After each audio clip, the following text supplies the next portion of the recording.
Dunia ini bukanlah rumahku. Semua yang ada hanya sementara.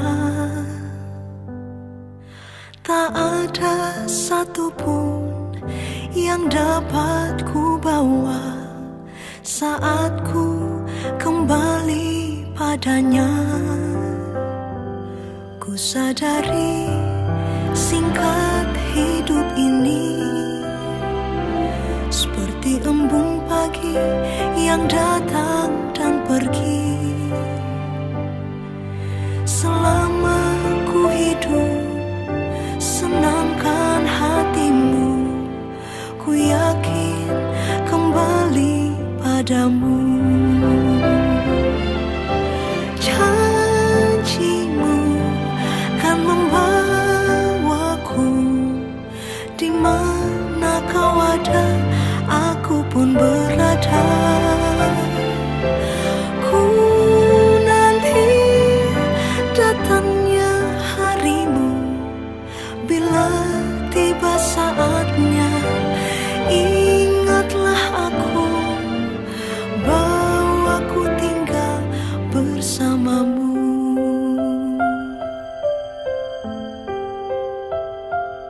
sadari singkat hidup ini seperti embun pagi yang datang dan pergi.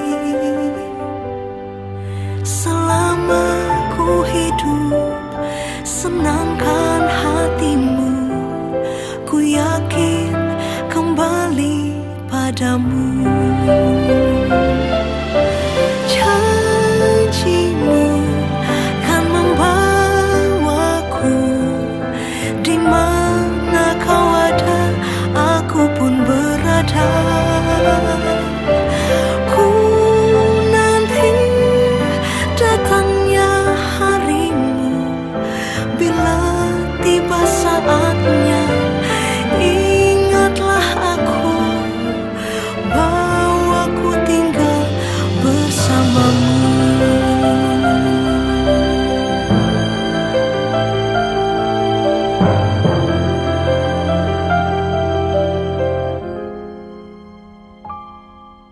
Janjimu kan membawaku, di mana kau ada, aku pun berada.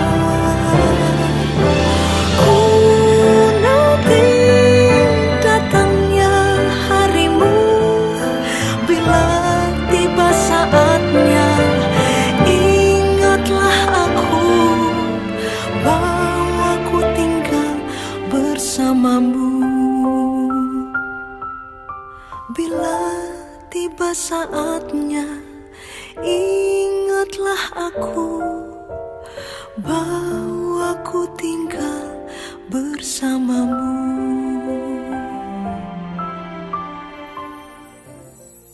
Ada waktu untuk berduka, dan ada waktu untuk tertawa. Untuk segala sesuatunya ada waktu.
永远远称颂你的名。我要天天称颂你，也要永永远远赞美你的名。 Puji-pujian dari Daud. Aku hendak mengagungkan Engkau, ya Allahku, ya Raja, dan aku hendak memuji namamu untuk seterusnya dan selamanya. Setiap hari aku hendak memuji Engkau dan hendak memuliakan namamu untuk seterusnya dan selamanya. 请大家站立，我们一起来唱第一首诗歌《生之所幸》。 Jemaat diundang berdiri, mari kita memuji Tuhan dengan pujian Ku Tahu Yang Ku Percaya.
大家请坐，我们一起来祷告。 Jemaat dipersilakan duduk, mari kita bersatu dalam doa. Ya Tuhan Allah Bapa yang bertata dalam kerajaan surga, sungguh Tuhan kami bersyukur kepada Engkau atas pemeliharaan penyertaan-Mu dalam hidup kami sepanjang minggu ini Bapa.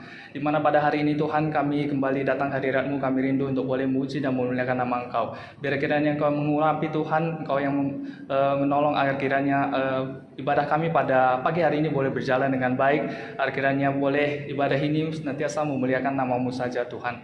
Kami serahkan sepenuhnya ibadah kami dari awal hingga akhir ke dalam tangan-Mu. Dalam nama Tuhan Yesus kami telah berdoa. Amin. 在圣洁的神面前，我们以谦卑的心来认罪祷告。首先，我们来唱第二首诗歌《助我中正》。 Di hadapan Tuhan yang Maha Kudus, marilah kita rendah hati mengakui dosa. Sebelumnya marilah kita memuji Tuhan dengan pujian Tolongku Tetap Setia.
各位亲爱的弟兄姐妹，我们还没有认罪祷告之前，我们来读一段经文，在诗篇38篇17到18节.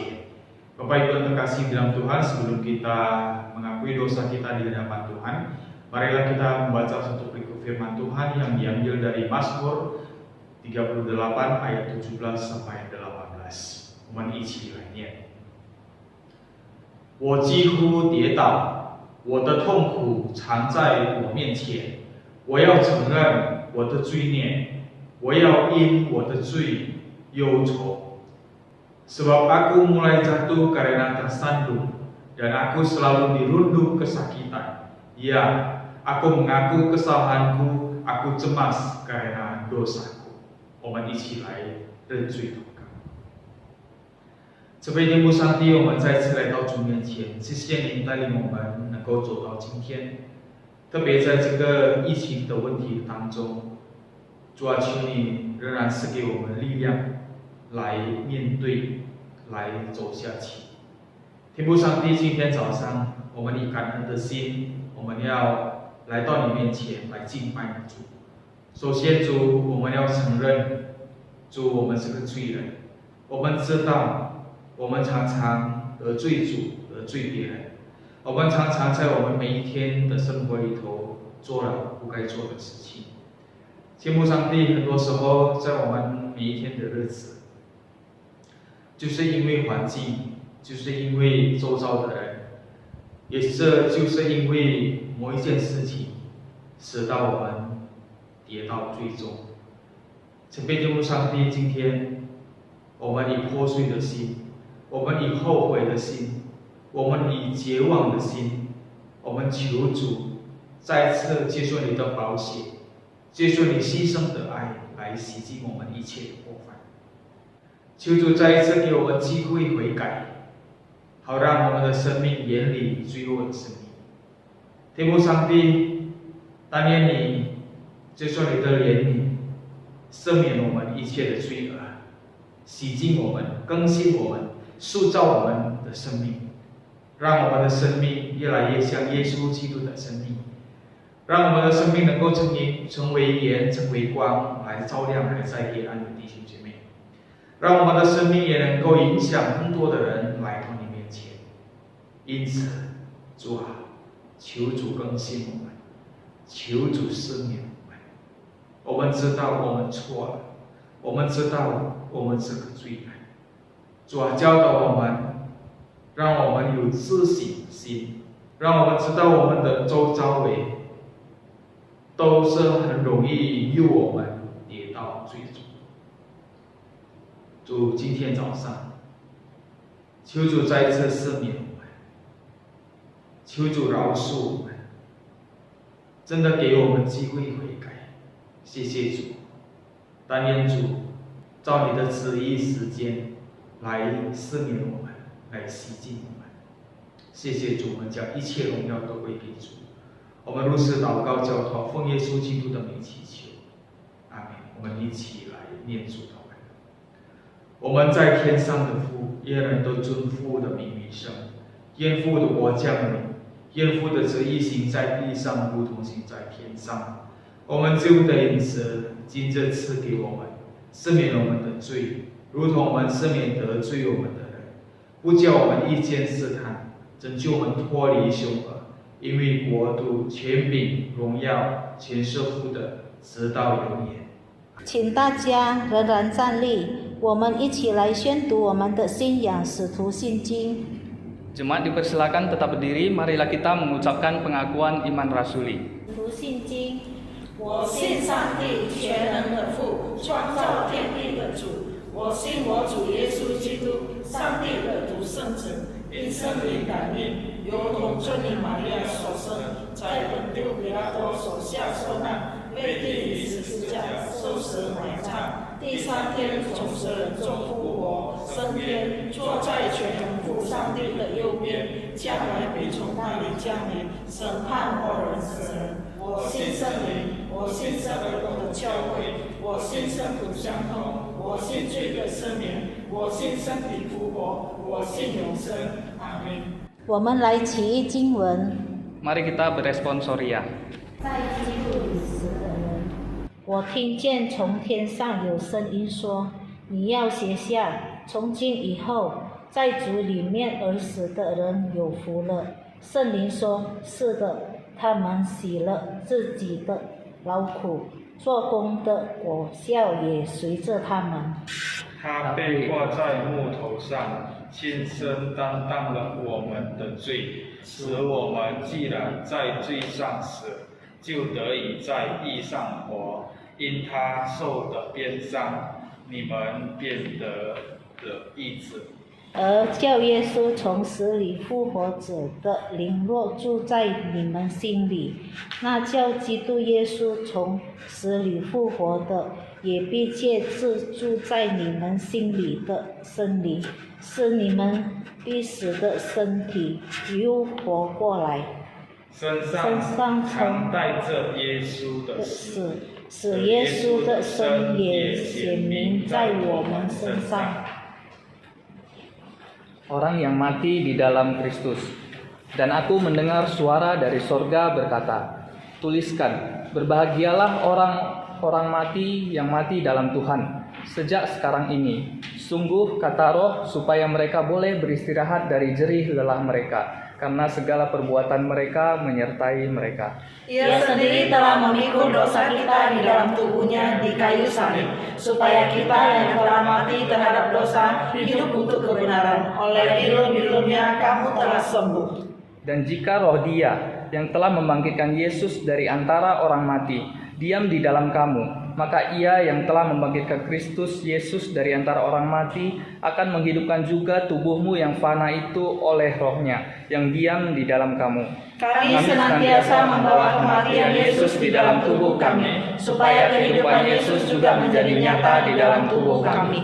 荣耀颂 Gloria Patri.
Pensial 小学生来献诗。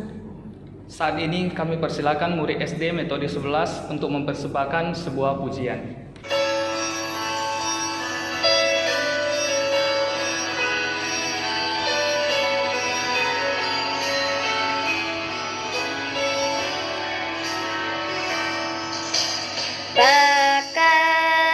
Pakailah aku sebagai pelayan kecilmu, walau aku masih terlalu kecil.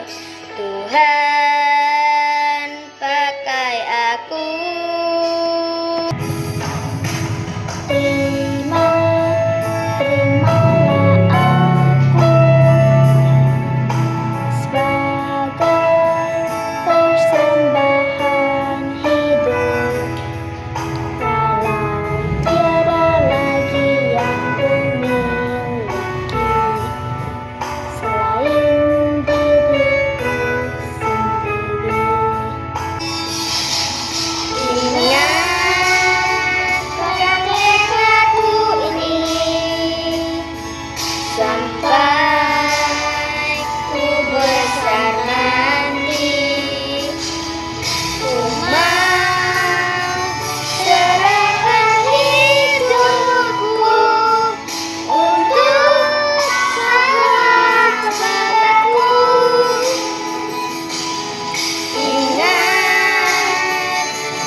Tuhan, hari ini kita akan kembali belajar dan merenungkan kebenaran firman Tuhan. Sebelumnya mari kita bersatu di dalam doa.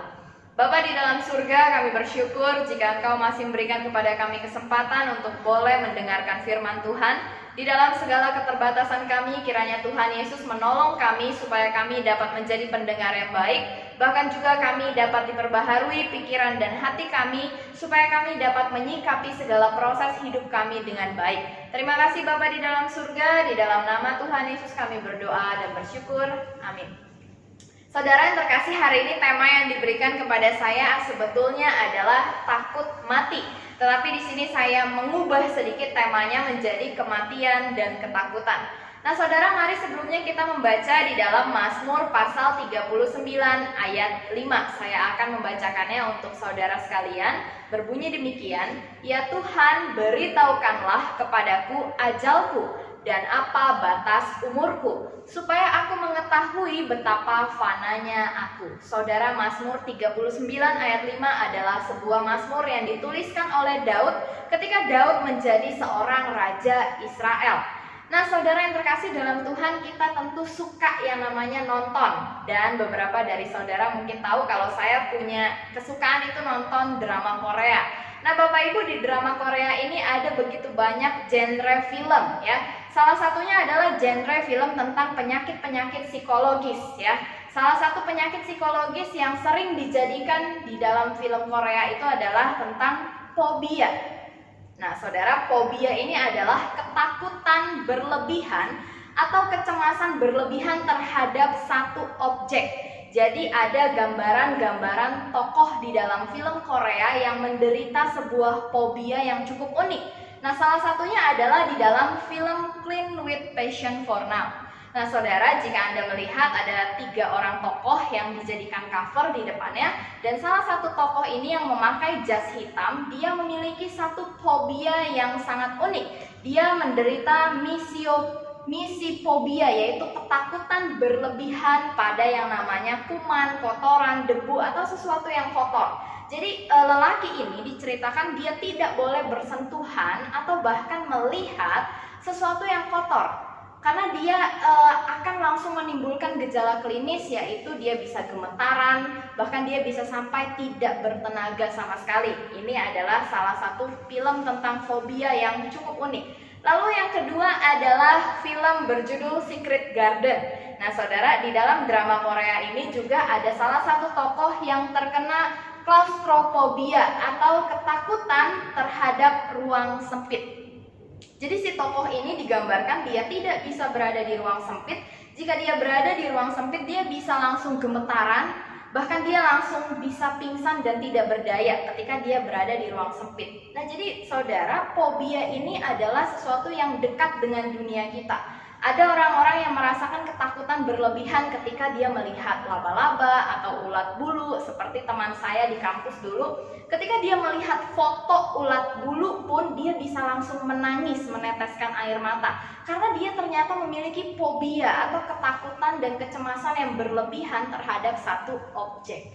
Nah, ternyata ada juga fobia terhadap kematian, Bapak Ibu, yang disebut sebagai thanatophobia. Thanatophobia adalah kecemasan atau ketakutan berlebihan pada kematian, baik prosesnya ataupun rasanya ya.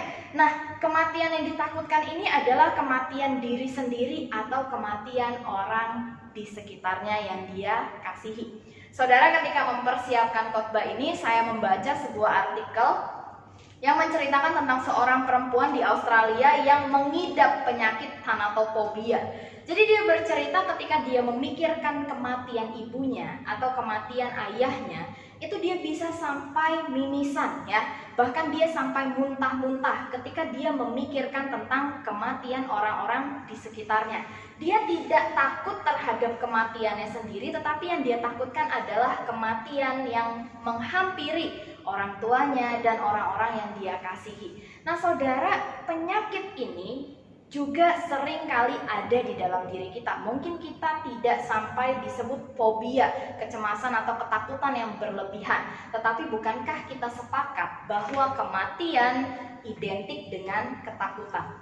Ketika kita melihat, kita pergi ke rumah duka, kita menyaksikan bagaimana orang-orang di sekitar kita menangisi, bahkan sampai ada yang pingsan karena kehilangan orang yang dia kasihi, kita sama-sama tahu bahwa kematian ini adalah sesuatu yang menyedihkan, sesuatu yang mendukakan, dan sesuatu yang sangat mendadak. Kematian ini tidak ada yang bisa memprediksi, tidak ada yang bisa menebak kapan kematian akan terjadi. Ini makanya kematian identik dengan ketakutan. Saya rasa beberapa dari antara kita juga ada yang merasa kalau memikirkan kematian ada kegentaran sendiri di dalam hati kita. Ada rasa takut, ada rasa gentar, ada rasa khawatir, ada rasa cemas. Walaupun kita tidak sampai menunjukkan gejala klinis seperti muntah-muntah, gemetaran, enggak. Tetapi kematian memang tidak bisa dipungkiri. Kematian identik dengan ketakutan. Saudara, waktu saya kecil, seusia-usia kelas 5 atau kelas 6 SD, saya seringkali menangis sendirian ketika saya membayangkan suatu hari nanti orang tua saya itu akan meninggal. Jadi saya sering kali merasa sedih, merasa takut menghadapi momen seperti itu di dalam hidup saya. Nah, ini karena saya mengetahui bahwa kematian itu adalah akhir dari setiap hidup manusia. Tetapi semakin saya dewasa, kita semakin mengerti bahwa kematian ternyata bukanlah akhir dari segalanya, karena kita masih bisa bertemu dengan orang yang mati sekarang, kita masih bisa bertemu di surga kelak. Nah, jadi Bapak Ibu yang terkasih dalam Tuhan, kematian itu identik dengan ketakutan karena segala hal tentang kematian adalah misteri bagi manusia. Yang pertama, misteri waktunya. Tidak ada dari antara kita yang diberitahu oleh Tuhan kapan waktunya kita akan mati. Ya kan? Tidak ada satu orang pun yang diberitahu oleh Tuhan kapan kita akan mati. Tanggal berapa, bulan apa, tahun berapa, jam berapa, semuanya dirahasiakan oleh Tuhan. Lalu yang kedua, tidak ada seorang pun dari kita yang tahu bagaimana caranya kita akan mati nanti. Ada orang yang mati karena musibah, ada orang yang mati karena kejahatan orang lain, ada orang yang mati karena dianiaya, ada orang yang mati karena dibunuh, ada orang yang mati misalnya tertimpa bangunan yang roboh. Itu adalah cara-cara kematian yang menurut kita tragis dan sadis. Tetapi tidak ada satu orang pun yang dapat menebak seperti apa nanti dia akan mati, dengan cara apa. Apakah saya akan mati karena sakit, atau saya akan mati karena tertimpa musibah? Tidak ada yang tahu, dan Tuhan merahasiakan itu dari kita semua. Lalu yang ketiga adalah kematian, misteri prosesnya. Bagaimana prosesnya tubuh terpisah dari roh, rasanya sakit atau tidak proses menjelang kematian itu rahasia. Dan tidak ada yang bisa menceritakan kepada kita, karena ketika orang mati dia tidak akan kembali lagi. Dia hilang dan dia tidak bisa kembali untuk bercerita kepada kita, prosesnya gini loh, waktu roh itu mau terangkat rasanya gini loh. Tidak ada yang bisa menceritakan hal itu kepada kita. Maka dari itu kematian sangat identik dengan misteri, dan ini yang membuat kita gentar. Karena tidak ada yang memberitahu kepada kita caranya, waktunya, dan prosesnya seperti apa. Kita hanya diberikan oleh Tuhan sebuah clue, yaitu semua dari kita akan menghadapi kematian. Kita hanya diberikan Tuhan satu petunjuk itu, semua kita akan menghadapi kematian, tetapi tidak pernah diberitahu waktunya kapan. Di dalam dunia ini ada orang yang ingin umur panjang, tetapi ternyata dia cepat menjumpai ajal. Tentu kita melihat ada banyak mungkin orang di sekitar kita yang pola hidupnya sehat, gaya hidupnya sehat, tidak merokok, tidak makan makanan yang cepat saji, tetapi dia meninggal di usia yang sangat muda. Lalu ada juga orang yang sangat ingin mati, tetapi tidak juga mati. Mungkin ada orang yang sudah berusaha untuk mengakhiri hidupnya, berusaha bunuh diri, tetapi tidak juga menjumpai ajal. Lalu ada juga orang-orang yang kita nilai dia masih belum pantas mati. Karena apa? Usianya masih sangat produktif, masih sangat muda. Sepertinya dia belum pantas untuk mati, tetapi ternyata dia sudah lebih cepat dari kita menjumpai ajal. Nah saudara, pikiran-pikiran ini ada di sekitar kita. Mungkin kita adalah orang yang ingin umur panjang, atau di antara kita yang lagi misalnya banyak masalah ya, banyak tekanan hidup, aduh kayaknya mati lebih enak ya, tapi nggak mati-mati juga ya. Nah saudara yang terkasih dalam Tuhan, pikiran-pikiran ini ada di sekitar kita. Lalu juga ada mungkin di antara kita yang berpikir, alangkah baiknya jika Tuhan memberitahukan kepada saya kapan waktunya saya akan mati, sehingga saya bisa mempersiapkan dengan baik. Saya bisa mempersiapkan hidup saya dengan baik. Saya bisa mengerjakan pelayanan saya dengan sangat giat. Karena apa? Karena Tuhan sudah memberitahukan kepada saya kapan saya akan mati. Pertanyaan saya Bapak Ibu, apakah manusia betul akan lebih baik hidupnya jika dia tahu jadwalnya kapan dia akan mati?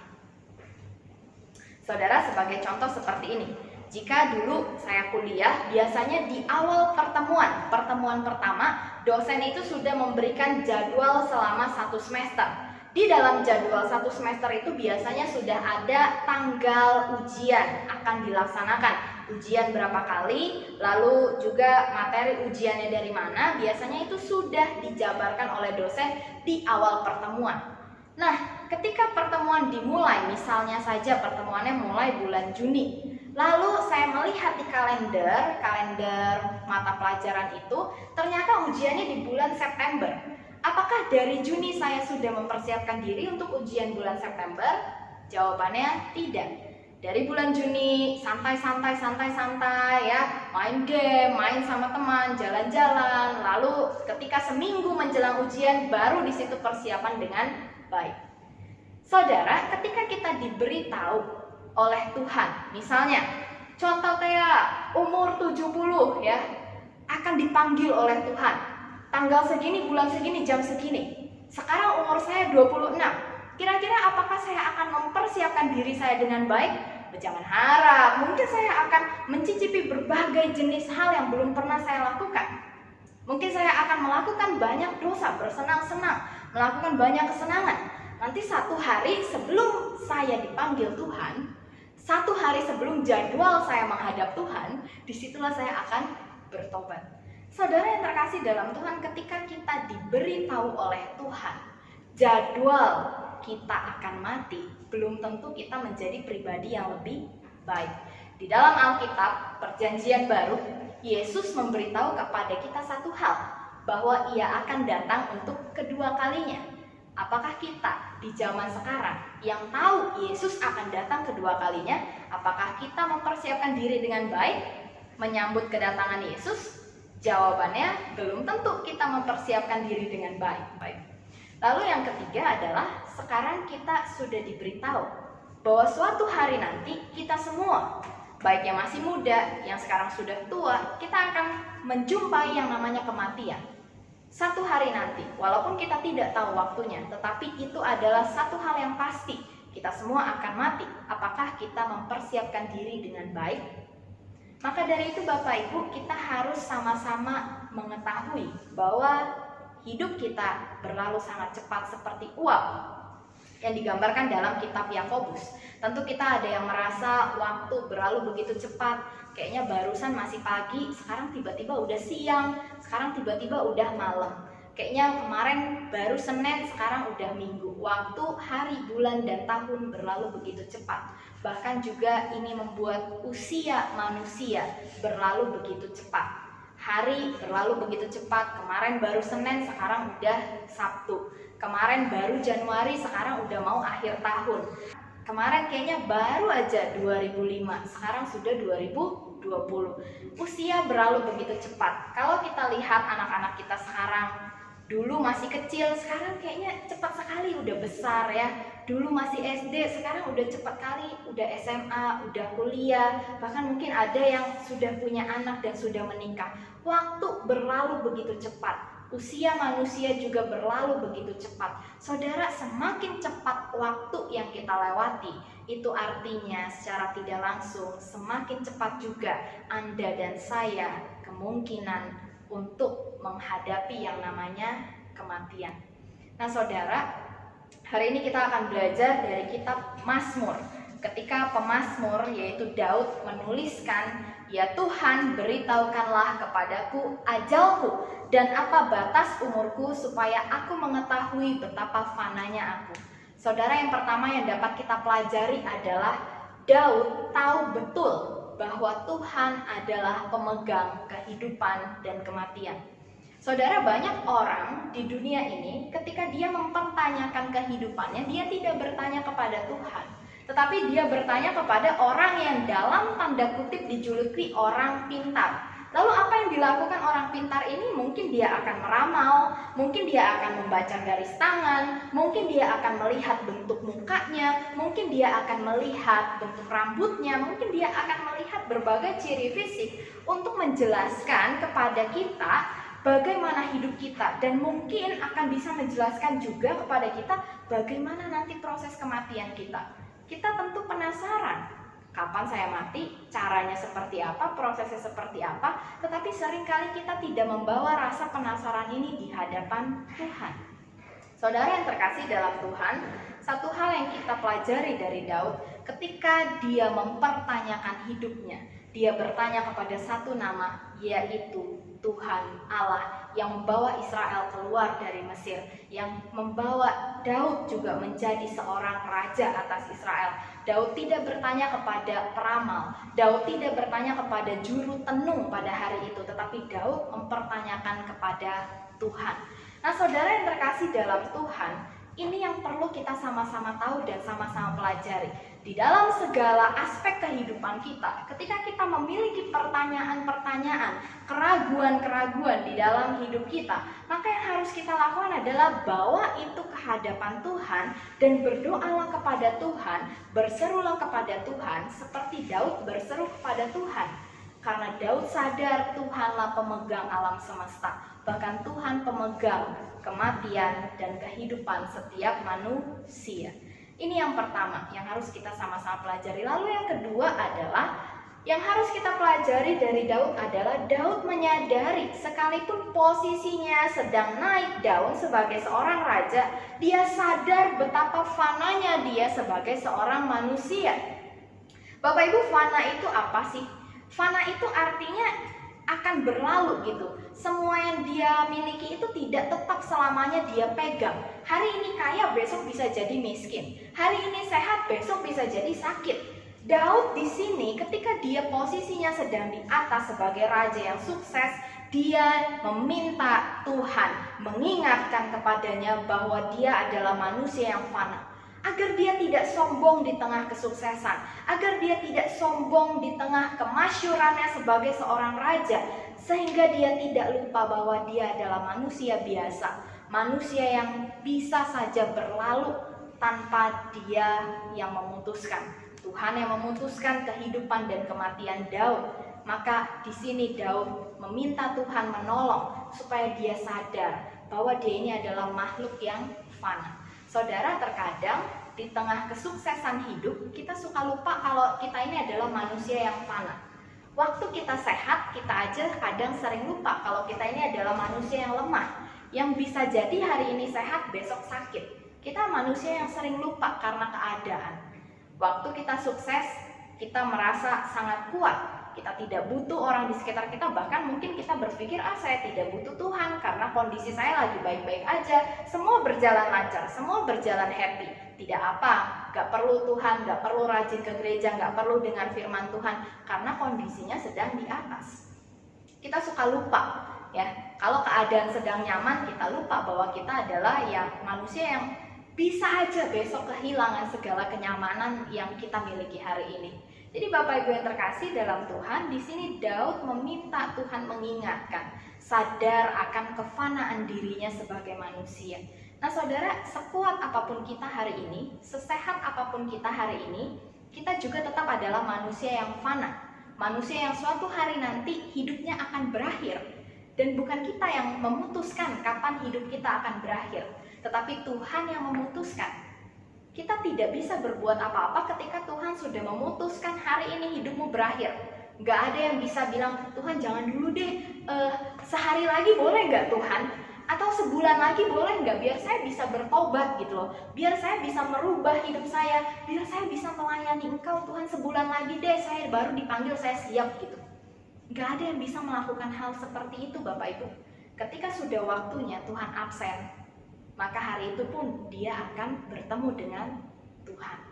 Nah jadi Bapak Ibu, kita ini manusia yang fana. Kita tidak bisa memutuskan kapan kita mau mati, kapan kita mau lahir.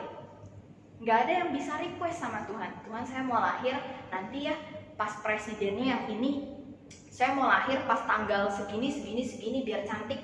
Tidak ada yang bisa memutuskan kelahiran dan kematian. Maka inilah yang membuat kita seharusnya sadar bahwa kita ini manusia yang fana.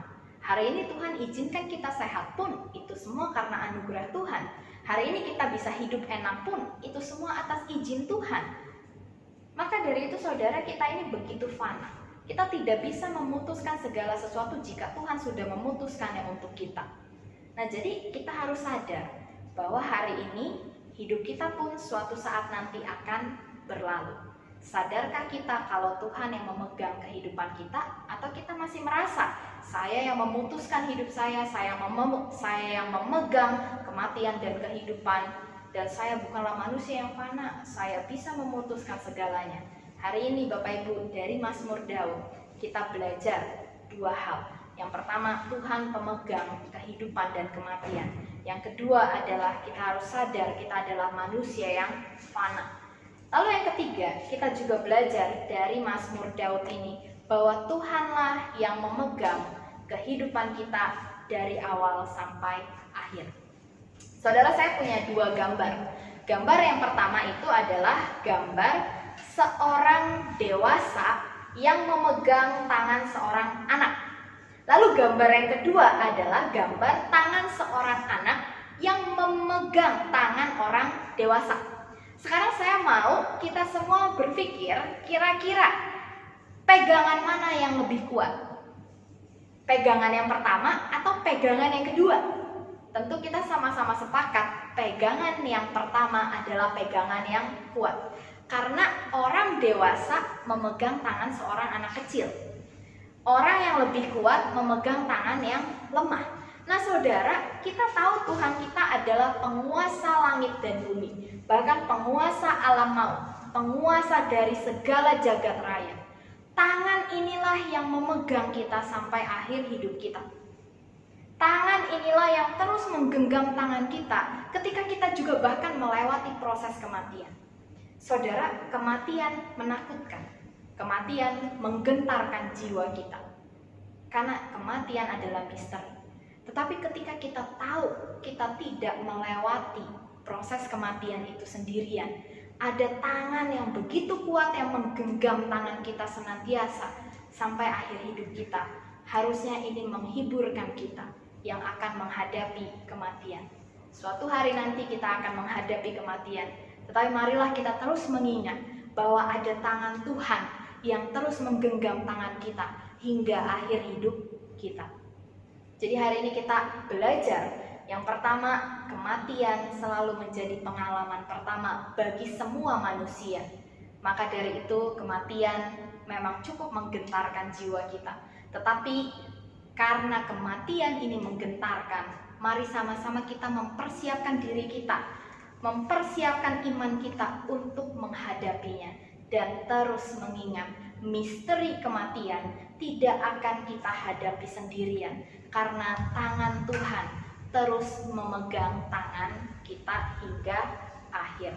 Ada Tuhan yang senantiasa menemani Anda dan saya hingga ajal menjemput kita. Mari kita berdoa. Bapa di dalam surga, terima kasih untuk kebenaran firman-Mu yang menguatkan kami. Tuhan, kiranya Engkau yang mempersiapkan hati dan pikiran kami supaya kami boleh siap menghadapi kematian yang tidak kami ketahui kapan waktunya. Tuhan, kiranya Engkau terus menguatkan setiap umat-Mu, apapun masalah yang mereka hadapi, Tuhan memberikan penghiburan, Tuhan juga menguatkan Bapa juga Engkau yang terus memberikan kepada jemaat-Mu daya tahan tubuh yang kuat, supaya ketika mereka terus bekerja, mereka boleh terhindar dari bahaya COVID-19. Engkau Allah yang menjadikan kami, Engkau Allah yang melindungi kami, dan kami yakin dan percaya sampai detik terakhir hidup kami, bahkan sampai kami menjumpai ajal kami akan bersama-sama dengan Engkau. Terima kasih Bapa di dalam surga, di dalam nama Tuhan Yesus kami berdoa dan bersyukur. 我们一起来唱第3首诗歌，靠耶稣真是甜美，来回应上帝的话，一边收奉献。 Marilah kita memuji Tuhan dengan pujian "Ku percaya pada Yesus" untuk meresponi firman Tuhan pada pagi hari ini sambil mengumpulkan persembahan.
我们将结束今早的崇拜，我们来唱最后一首诗歌，新希望。 Kita akan mengakhiri ibadah pagi hari ini. Marilah kita kembali memuji Tuhan dengan pujian Harapan Baru.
Bapak Ibu yang terkasih dalam Tuhan, kita akan mengakhiri ibadah kita pada pagi hari ini.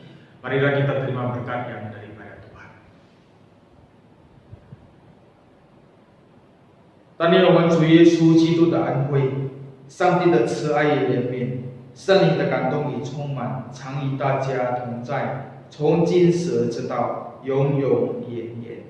Kiranya anugerah daripada Tuhan kita Yesus Kristus, kasih sayang dari Allah Bapa di surga, serta persekutuan dengan Roh Kudus yang selalu menyertai, melindungi, dan memberkati saudara-saudari sekalian, mulai hari ini, besok, sampai selama-lamanya. Amin.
Shalom bagi kita semua yang sudah mengikuti ibadah pagi hari ini.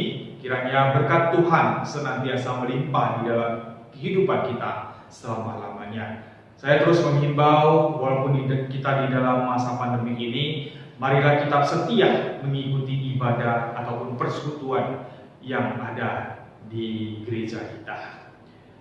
Sebagai anak-anak Tuhan, marilah kita tidak lupa memberikan yang terbaik, di mana kita tahu bahwa hidup kita bisa sampai hari ini semuanya juga adalah berkat Tuhan, anugerah Tuhan yang ada, yang berlimpah, yang sudah dicurahkan di dalam kehidupan kami. Oleh sebab itu, Bapak Ibu yang terkasih dalam Tuhan, saya terus mengingatkan, marilah kita tidak lupa memberikan persembahan yang terbaik kepada Tuhan. Di sini kita bisa mentransferkannya ke rekening BCA dengan nomor rekening 84300455556 atas nama Mariana, atau Bapak Ibu juga bisa mentransferkannya ke OVO nomor dengan pribadi saya 081361099955. Bapak Ibu yang terkasih dalam Tuhan, setelah saya pergumulkan supaya kita sebagai anak-anak Tuhan tidak lalai dalam memberikan apa yang seharusnya itu kita kembalikan kepada Tuhan. Baik itu persembahan mingguan, baik itu persembahan pembuluhan, baik itu persembahan diakonia, baik itu persembahan syukur ataupun persembahan-persembahan yang lainnya. Oleh sebab itu, mulai bulan ini, setiap akhir bulan, saya akan meluangkan waktu untuk mengunjungi Bapak Ibu sekalian dan untuk membantu mengumpulkan persembahan. Jadi tolonglah dalam 1 bulan kita, jika tidak bisa mentransferkannya, kita kumpulkan setiap minggu di rumah. Kemudian setiap akhir bulan nanti saya akan secara pribadi untuk mengunjungi rumah Bapak Ibu sekalian untuk mengumpulkannya. Dengan demikian kita tidak lalai dan kita telah bertanggung jawab dengan apa yang sudah Tuhan berikan kepada kita. Kita memberikan yang terbaik dan percayalah Tuhan akan memberkati secara berlimpah di dalam kehidupan kita. Bapak Ibu terkasih dalam Tuhan, kita juga terus menghimbau, marilah kita mengambil waktu di dalam persekutuan doa setiap hari Selasa malam jam 7.30 melalui situs YouTube. Marilah kita mengambil waktu ini dengan sebaik-baiknya, kita memuji Tuhan, kita belajar firman Tuhan, kita juga berdoa bersama. Dengan demikian kita tetap dikuatkan dan dihibur oleh Tuhan di dalam masa-masa yang memang cukup meresahkan ini, sehingga kita punya satu iman dan kesetiaan untuk menjalani hidup kita bersama-sama dengan Tuhan. Kita menghimbau kepada kita yang memiliki anak-anak di rumah dari PG sampai SD untuk mengajak mereka mengikuti kegiatan sekolah minggu online setiap hari Minggu pagi jam 8 melalui situs YouTube. Biarlah anak-anak dari kecil mereka sudah mengenal Tuhan, mereka mengerti apa yang Tuhan ingin mereka lakukan, dan percayalah Tuhan akan memberkati mereka dari kecil hingga dewasanya nanti. Kami juga menghimbau di mana jika di rumah kita masih memiliki anak-anak muda yang tinggal bersama dengan kita, ajaklah mereka, doronglah mereka untuk mengikuti kegiatan P3I setiap hari Sabtu malam jam 7.15 di Aula BNI Titus yang akan dipimpin oleh Juan Tautaya. Biarlah anak-anak muda kita walaupun di masa pandemik ini tidak hanya nganggur di rumah atau berkeliaran di luar semakin bahaya, tetapi marilah untuk mengajak mereka untuk mengikuti kegiatan muda-mudi. Di sini kita sudah menyediakan kegiatan-kegiatan yang lumayan baik, lumayan fantastis.